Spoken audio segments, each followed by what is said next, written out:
Hello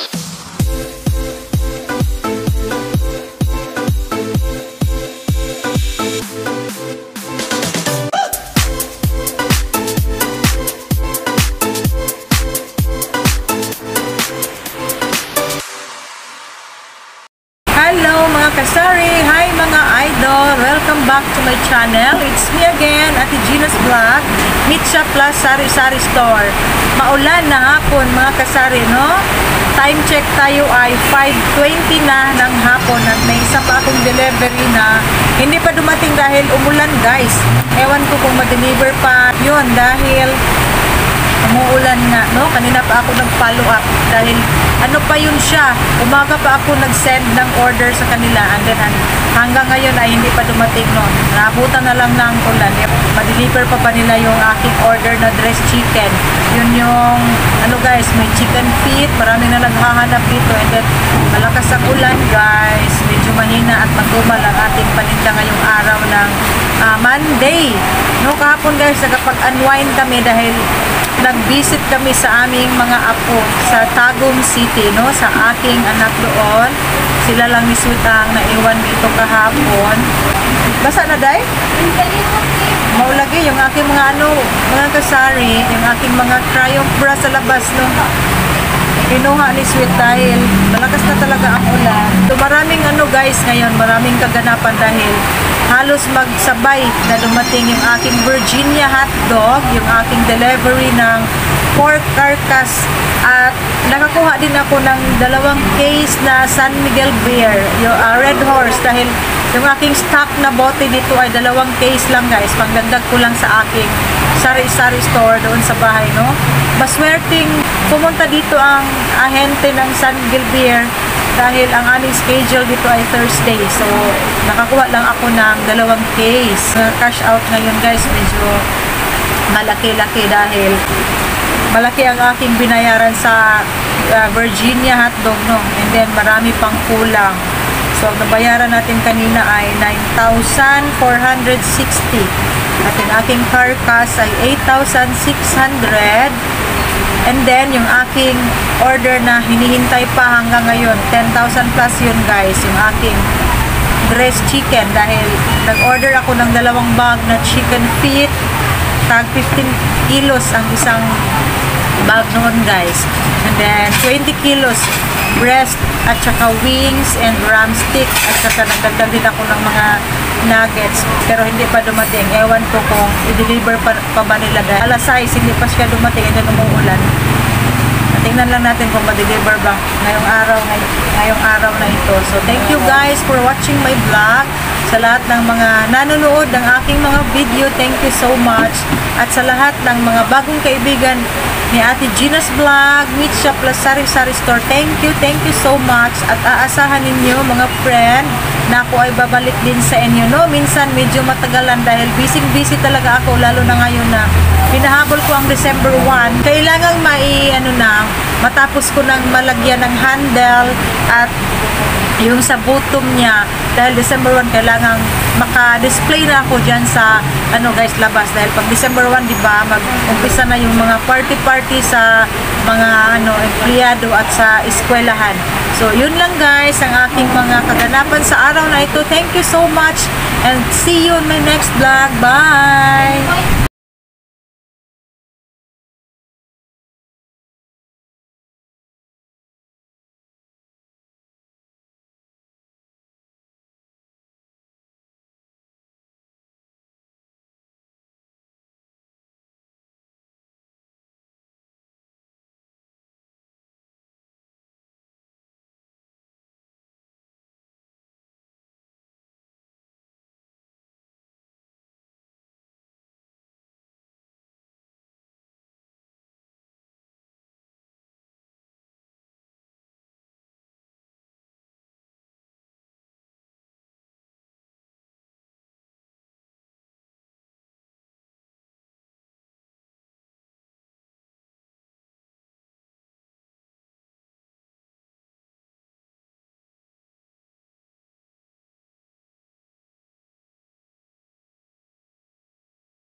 Hello mga kasari, ito na naman ang aking delivery ng Virginia products. Ito, chicken, hotdog, and then meron akong cook ham. Ang benta ko sa cook ham ay 65 pesos mga kasari. And then ito, pork tocino, 30 packs yan siya, 70 pesos ang aming benta. Malakas ito dito guys. And then meron akong 30 packs na tocino roll. Marami itong ating order ngayon guys dahil ito na lang ang laman ng aking freezer. Konti na lang. So, nag-restock ako dahil Monday ngayon. And then meron pa dito sa harapan sa aking lamesa. Ito, cheese balls na 500 grams. Pork. Pork na. Pork na siya diha ma'am. Cheese balls, 500 grams. 110 ang benta ko nito guys. And then, itong 1 kilo na big shots with cheese. And Virginia Jumbo, regular size. 1 kilo. And yung aking mga chicken lo. Yan guys, half case lang ang kinuha ko. Yan, dahil maraming delivery ngayong Monday guys. Nagsisidatingan sila. Meron pa dito. And then, yung aking pork carcass, 40 kilos plus ito. Halos sabay-sabay silang dumating at nakakuha din ako ng 2 case na beer kanina guys. Andyan sa labas para yan sa aking bahay. Yan si Sweet guys. Si Sweet lang isa dahil nag-rest day na naman si IC. So, time check tayo ay 3:30 na ng hapon na nakapag-display na kami sa aming pork carcass. At si Mr. ay malapit na rin matapos sa pagdidibone. Habang sila ay nagdidibone, si Mr. ay nagdidibone at nag-prepare si Sweet sa aming table meat shop. Ako naman ay mag-repack muna ng coconut oil dito. Hinanda ko na ito guys. Ito. Okay mga kasari, tapos na akong nagre-repack ng coconut oil. Ito meron akong 1 kilo, 1/2 kilo and 200 grams. Ito mga kasari, 200 grams. Saktong-sakto yan siya, 200 grams. Ang aking capital guys ay 74 pero nag-round off ako. Nag-add ako ng 1 peso dahil hindi natin maiiwasan guys na may mga matatapon pag magre-repack tayo. So, yan yung technique ko guys para kumita tayo, no? Sigurado ang ating kita sa mantika dahil sa repacking hindi talaga maiwasan yung may matatapon, no? Pag magre-repack tayo sa pitcher, no? Paglagay natin ng mantika sa pitcher. So, add 1 ako guys nito dahil trabahoso din ito at mabigat. So, eto sa 75 ang kilo and 200 grams. So, ang aking kapital ay nagiging 15 pesos. So, ang benta ko ay 20 pesos. So, saktong-sakto yan guys sa 200 grams at digital pa ang ating timbangan. So, saktong-sakto talaga ito. So, ito ang 20 pesos. Marami naman siya guys. Ito dahil pag gumawa pa ako ng 1/4, ang 1/4 guys ay medyo mahal na siya. So, binawasan ko na lang dahil ito ay coconut oil at medyo mahal compared natin sa palm oil. 20 pesos lang dahil mabigat na sa bulsa pag more than 20 pesos ang ating repack na mantika. Ito rin 45 pesos ito guys. Yan. Saktong-sakto yan guys. 500 grams, 38 ang puhunan. Ang benta ko ay 45 pesos. 45 pesos guys. Dahil 1/2 kilo siya. Ang 1 kilo ko ay 90 pesos. Ito guys. Saktong-sakto sa timbang guys dahil ako mismo ang magre-repack yan.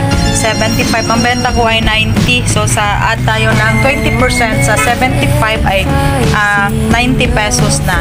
So, yan guys ang aking mga nare-repack na mga mantika. No? Coconut oil ang gusto ko guys dahil tingnan nyo guys, napakalinaw ng mantika. Yung palm oil ay medyo yellowish siya. At ang aking ginamit na cellophane mga kasari ay ito. Ang 1 kilo itong Calypso na PE guys. Ito yung pang-frozen na cellophane, no? Pag nilalagyan mo yan ng mga karne or dressed chicken and then ilagay mo sa freezer, hindi yan dumidikit sa freezer, no? Hindi mapupunit yung cellophane. Kaso lang medyo mahal ito pero Sa 1 kilo, isa lang na cellophane ang ginagamit ko. Hindi na ako dumoble pa, no? Unlike sa 8x14, no? Kailangan nating doblehan dahil manipis yun siya. At ito rin guys, makapal na siya. Hindi siya madaling butasan ng ipis at mga langgam, yung ating mantika. And then itong Calypso na PA rin, 6x12 ang size niya. Ito yung sa 1/2 kilo. At etong Calypso na 01 ang tawag nila guys. Ito. Calypso din ito. Ito yung ginagamit ko sa tag 20 pesos or sa 1/4. Okay guys, at dumating na sa wakas ang aking order na mga chicken wings, yan, chicken drumstick at chicken breast, at itong mga nuggets, and then itong dalawang bag na chicken feet guys.